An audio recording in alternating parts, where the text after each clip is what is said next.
welcome back to another episode of Tula Unfiltered Temptation Island Edition. I am your host, Lauren Tula Poindexter. Many of you guys know me as Tula, and we are going to go over episode 3 of season 3, Temptation Island. This episode was titled, You Did Me Dirty. Now, you guys, if you've been tuning in so far, we have been on an emotional roller coaster watching this season. And if you guys are new to this platform, you know that I am one of the singles on the show. Super excited about just watching it all unfold with you all. And so every week, we're going to talk about what we saw on the show. That's what you're going to find out on Tula Unfiltered. We're going to talk about the tea, the behind the scenes, our initial reactions, and I'm going to bring on my co-host with me, Miss Raro Lay and Brian Lamont. They will also be joining me every week. Hey, guys. Oh my goodness. Yes, listen. Okay, y'all. So this is the Two Lit crew, just to let you guys know. They're going to be joining me every week to talk about what we saw. And we will also have a special guest, Grace, who was also a single on this season. She's going to be joining me as well a little bit later. But y'all, now this episode, they picked it up. Oh, I was like, this should have been named Significant Other Who? That's what I am wondering about. Yeah, but you know what? I feel like, okay, so what was your initial reactions with the girls on this episode? Are we talking about the single girls or the girls? The girlfriends. The girlfriends. So, as usual, I am team Erica, pack your bags and leave, because every single episode, it seems like it's getting worse and worse for her. And I'm just over it. Girl, it's time to boss up. Fix your credit. Whatever Trey Songz said. Okay, lyrics. All that. And wait, that's Beasto. Huh? That's Beasto. Oh, sorry, Beasto. It's okay. It's okay. I thought it was Trey. But the other ones, I'm still feeling them out. Kristen, still can't really get a good read for her. And the other two girls, still kind of feeling them out. But I think that, and I always mess up, the soccer girl player, what's her name? Erin. So Erin, I think that she kind of self-sabotages. But I don't know. I think I'm going to wait till the next episode. I still want to get more of a feel. Yeah. What was her name? Is it Nicole? She's one of the singles. One of the single girls, yeah. Oh, she was all over. What's her name? Corey? Yeah, Corey. She was all over it. And I was like, I feel like it's a good connection, but she's too emotional. Like, she's too much into it. This is like episode 3. Episode 3. It's like, girl, back up. Like, in her defense. What you saying? I was gonna say, I feel like she might have been drunk because she was slurring a little bit. So I was like, charge it to the game. I feel like she's gonna be too much because Corey already got like insecurities from his girlfriend. It's like she's doing too much now, so it's like he's gonna be pushed back. Yeah, I feel like he's pushed back a lot, but she was drunk. Yeah, and you know, I mean, so remember, Nicole went on a date. She went on the first date with Corey, so the connection was there, and she even said like, she even said like that's the perfect guy for her. Now, I do agree. I think that the big perfect storm happened was the fact that she did go on that first date. Now, remember, I was in the house, so you know, I can feel the emotions as well too. So she went on that first date, and it's like she's a lover. I feel it. I wear my heart on my sleeves too. You know, when you like someone, you like them. You know, and that could be a day, a week. It doesn't matter. It's like the feeling is there. The feeling is there. So I feel like the feeling was definitely there for her, and by her not getting selected for that second date, I think it really blindsided her. Honestly, I think it genuinely blindsided her, and because she already liked him, it was like, why you ain't tell me? You know, because I would have felt some type of way too if I got selected on the first date, and then like you ain't tell me. Yeah, and I think she definitely said that. She mentioned like he didn't even say anything about it, so it was like kind of like he did it behind her back. But I feel Corey too, because I feel like Corey since day one has been very straight about it. He's not really looking for another relationship, and he's more concerned with his girlfriend. So I feel like anyone who's getting attached to him right now is kind of setting themselves up for failure unless he starts showing a different type of emotion throughout the season. Right. Yeah, and it's a catch-22, you know, because we as single ladies on the show, like we have to remember that at the end of the day, it's a competition, you know, like it's not said that, oh, because you get selected for one date that you're going to get selected for another date. So that's just, even though like we know this, it's like that emotion is still there. It's like at the end of the day, it's still rejection, you know, and no one wants to deal with rejection. So that on top of, you know, having a few drinks, 2, 3, you know, things happen. Right. But yeah, it was definitely interesting to see how that played out on camera, because we saw the behind the scenes stuff, you know. Right. Now I do want to talk about the guys a little bit. So what were your initial reactions to what's happening with the guys so far? I'm so tired of Kendall. Like, I know everybody's over him, but he's doing entirely too much, and I want to see what episode 4 is going to look like, because we kind of sneak peek of what is probably going to happen, but I want to know what's really going to happen. Like, is he gonna bring another girl? With what's her name? Alexis. Or Alex? Alexis. Yeah, she was ready from the count already, so she knew what she was getting herself into. She was like, "Oh, I'm so tired." Like, girl, just say you wanted to do the do. Are we going to sleep? Right. Are we going to bed? Listen, y'all, I want to throw it back to a clip from last week's episode, because I feel like I foreshadowed this. See, this clip, I said this probably within the first couple of days of us being there, and I just knew. But check out this clip from last week, because I don't know, you might have to call me That's So Raven or something, because I'm done.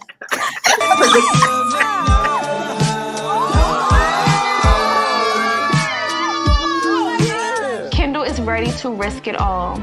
He's risking all of it. Here, every single thing. His girlfriend should be a little bit concerned, because some of the girls are ready to risk it all right with him.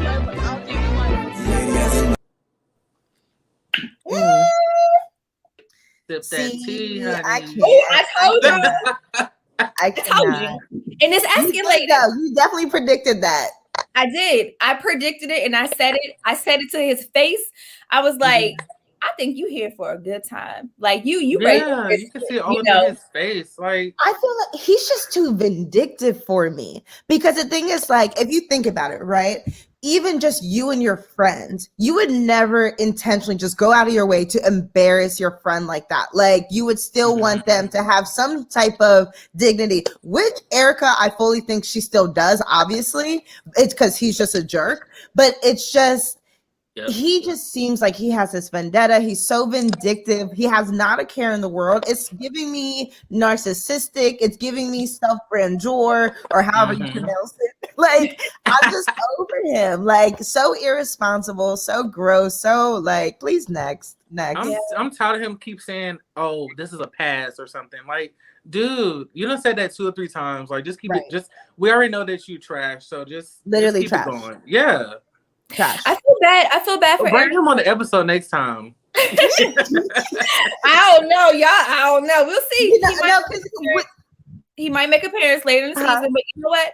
It's definitely putting things into perspective a little bit more for me, because again, you know, I was in the house with Kendall, so I'm hearing this one side from him. I'm hearing, you know, his perspective on the dynamics between him and Erica, and so, you know, just the way he describes her is just like, I want to give her a hug. I want to be like, hey, come here, let me be your big sis for a second, because we don't need to handle these certain things, you know, or tolerate these certain things. And to watch her at the bonfire, and, you know, for her to have that realization, to see that he's always pointing out her flaws, but, you know, he never points out his flaws. And I thought that was very interesting.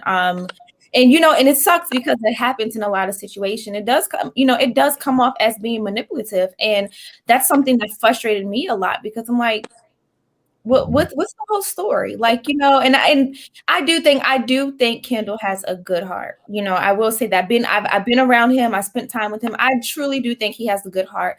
And some of his actions, right, we gotta get in that butt about a little bit. But, you know, he's not showing it to the rest of us, though. So right now, perception is not on his side. Okay. So we weren't in the house. So right now, what we're seeing is given manipulative. It's not giving a good taste at all. But him and Tom are right there in that same boat, though. Like, Tom's not going to get away too easily either, because I forgot about that. I seen that little kissy kiss on the cheek, Sophie and girl. You know what gets me with him? Because the first 2 episodes, he's complaining about, I just don't get why she doesn't trust me. She says I'm too flirtatious. Now you're over here playing garden picker and putting flowers in our pretty Sophia girl's hair. And I'm like, what's going on? And then giving her a kiss on the cheek. Like, what? They was, or was letting it vice versa? loose. Too much. It was just a little, it was a kiss on the cheek. I did, with some vibe actions going on. I saw that. I wish my man would do that. Okay. But remember, they single. They are single on this island. That's the rules. That's what they signed up for. And us single women, we're there to find a match. Now, I will say, to Maya's defense, because remember, he went off on Maya. It was like Maya kind of, and I feel like Maya struck a nerve with him because he was more tempted than he thought he would be on that island. So I think that's why. True. Yeah. So, but you know what? I want to bring up Grace for a quick second so we can talk about some things, and then I'm going to bring you guys right back in a few seconds, okay? So our next guest, we have Grace Hagan. She was also casted as one of the singles for season 3 of Temptation Island. Grace, girl, welcome to Tula Unfiltered. Long time no see. I know, I miss you. How are you? I know, I'm good. I'm just in New York. Listen, I want to jump into the tea because you and Alexis were definitely really close. You guys were roommates. So, just what was your reaction to today's episode? Like, what were some of the key things that stood out to you? Definitely the drama in the house at the pajama party with Corey and Nicole. I will say I thought the first half of the episode was like a little slow, like just with the bonfires. I was like, all right, like let's get to the good stuff. And then all of a sudden, like so much happened and so much that I forgot about. Like I completely forgot about like the Amanda, Nicole, Corey drama. Yeah. And then, like ending it off with like Kendall and Alexis. I literally was like, me too.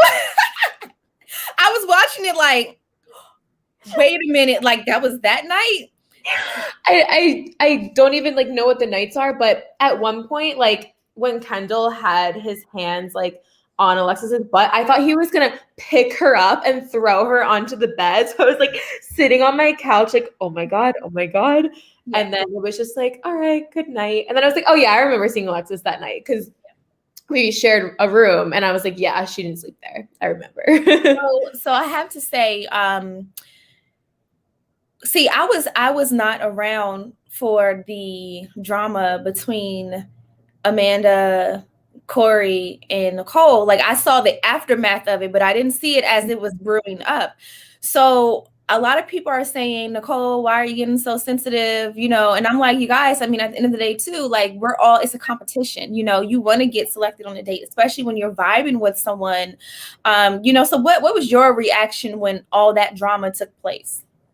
Yeah, well, I feel like people have to remember there's so much that isn't shown. So there definitely were conversations that Corey and Nicole had where I'm sure that their connection was getting stronger. But again, it's a 1-hour TV show. So to viewers, it's like, wait, why is she crying? But like, I do know that Corey and Nicole had a really great connection.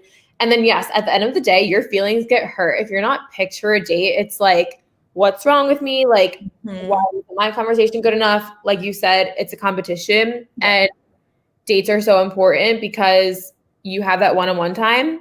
And so, yeah, feelings get hurt. Like, yeah. Yeah, no, for facts. Now I have to ask you, is there something, and you know what, actually, I want to pull up a few tweets. Can we pull up some tweets because it's both of us on here so we can kind of respond to some of these tweets from people. Okay, so Shay Loves Rosie said, gentlemen would offer Kristen the chair. Ooh, okay. So that was the part where Kristen came down to talk to, I don't Blake and Griffin. Yeah. So yeah, they definitely could have offered her a chair. I think that would have been kind. I wonder was she not on their good side from the champagne poppy situation? Maybe that's why. I don't know. Let's pull up another tweet. Okay, that family pressure is a very interesting wrinkle in the Christian-Julian relationship. I think Blake makes a good point there too. Maybe she's thinking too much about what's riding on the relationship and not about the relationship itself. You know what? Yeah, what do you think about that tweet? No, I saw that just from following the hashtag, and it's so true. I think it was Blake who said it. I think he made a good point, because with any relationship, when you're dating for that long, families get involved. Like they end up, your significant other's family ends up being your own family, like a second family. So I think I sort of agreed with that tweet, and I definitely agreed with what Blake kind of said. I mean, Blake was kind of tricky though. Like, I'm not condoning the way that he was like mocking her in his confessional. Yeah. I think some of it definitely rings true. Yeah, no, I definitely agree. Like how his delivery was off, but I think the message behind it was definitely accurate, because I was in a long-term relationship. I was engaged, and still to this day, our families are intertwined with each other. Like my grandma will still ask about, him or his family, and it's like, because we have all just grown to love each other, and I'm like, we've been broken up for a few years now, but it's like that can really pull on your strings. So hopefully, I hope people watching this will be like, okay, even though our families are intertwined, they will set that aside and still assess the situation to see whether or not they should stay in that relationship. Let's throw another tweet up here. Okay, well, at least Erin is having some clarity about how she treats him, or how she treated him. Yeah. Erin has not been my favorite person the first couple of episodes.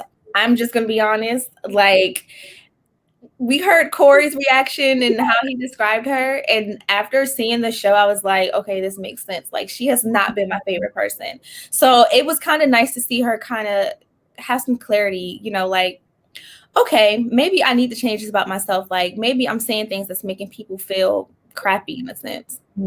Yeah. I saw on Twitter that someone started like a fake GoFundMe page for Corey to get soccer lessons. Shut up.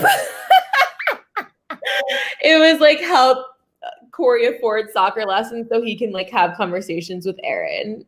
I don't know. Wow. I literally just saw it before I joined this, and I was like, that is so hilarious. Wow, that's petty on top of petty on top of petty.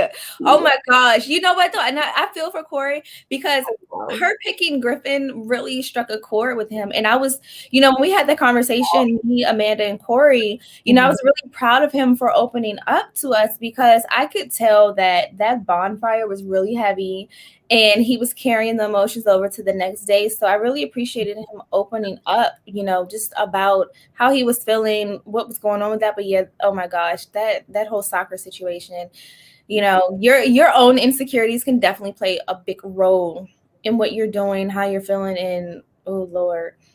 Yeah. We should have gotten paid for the therapy sessions. I know. We were pro bono therapists for sure. I'm saying, like, if I ever go to school for therapy, I'm using Temptation Island on my resume. Okay. For real. Do we have another tweet? I want to pull up one more tweet and then bring back Brian and Raro. Okay. Let me see. Yeah, Erica, you're correct. He will not be working on himself. You can tell. Someone said he won't. He's a narcissist. Okay. What do you think? What's your response to this? They're talking about Kendall. Yeah, no, I know. I think like we got a different perspective from living with Kendall. Like I was friends with Kendall on the show. Like, I don't want to talk badly about him, but now that I get to see Erica's point of view, because we don't know, we only heard Kendall's side about his girlfriend. Like, now we're hearing what Erica has to say, and now I'm definitely understanding like the narcissistic tendencies from him. Like Erica mentioned, I always have to work on myself, but he just gets to be this like perfect human being. Right. And so now that I'm rewatching it, I definitely Erica. Yeah. Kendall, we're going to have you come on here one day, and we're going to have a therapy session too, because we know you're better than this. That's the frustrating part. It's like, we know him, we know his heart, but it's like, it's not looking so good right now. I want to bring back Raro and Brian to the conversation. Welcome back, guys. Welcome back. Hi, Grace. So definitely kind of cranked it up a lot, especially to the conversations with me and Julian. So just backstory, I went on the second date We went paddleboard and they didn't show any of that, thank God, because I busted my butt paddleboarding. But me and Julian, we had a really good conversation, really good conversations. But the clip that they showed, we talked about marriage, and I asked him, what if Kristen is not able to get over the resentment from him being his infidelity in the past? What would he do?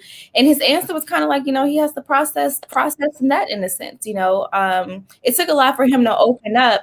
But what are you guys getting so far from that vibe? Like seeing Kristen's point of view, seeing his point of view so far. What are your kind of predictions in that situation so far? I think I kind of agree. I think you and Grace had pulled up a tweet a second ago, just kind of talking about she's putting more emphasis on the family relation versus the relationship itself. And it really just kind of seems she's so caught up in what people think that I don't even know if she's considering her own happiness. Because every single time she's just very put together. I'm reading off of a teleprompter, like these are the talking points that I discussed, and she hasn't really pulled that wall down. While you see Julian kind of, it seems as if at least he's pulled that wall down a little bit. So I don't know. I feel the exact same. I missed kind of half of the first part because I was out and about, but I feel the exact same as Raro mentioned. Yeah, I just feel like it's something else with her that we're not seeing as viewers. Yeah. I can't put my finger on it yet, but it's just it's something. Yeah, and it might take a time for it to come out, so I guess we just have to watch and see. We have one more tweet to pull up really quickly. So this is a retweet on top of a tweet. So I am Kiara said, Erica, we are rooting for you, girl. Know your worth and get rid of trash. Kendall. Someone said, girl, say it with your chest. Get rid of Kendall. Oh my goodness. I saw that. Yeah. This is definitely like people are not happy with Kendall. I will say that. Yeah, what were you about to say, Grace? People just love to hate on Kendall on Reddit, on Twitter, on Instagram.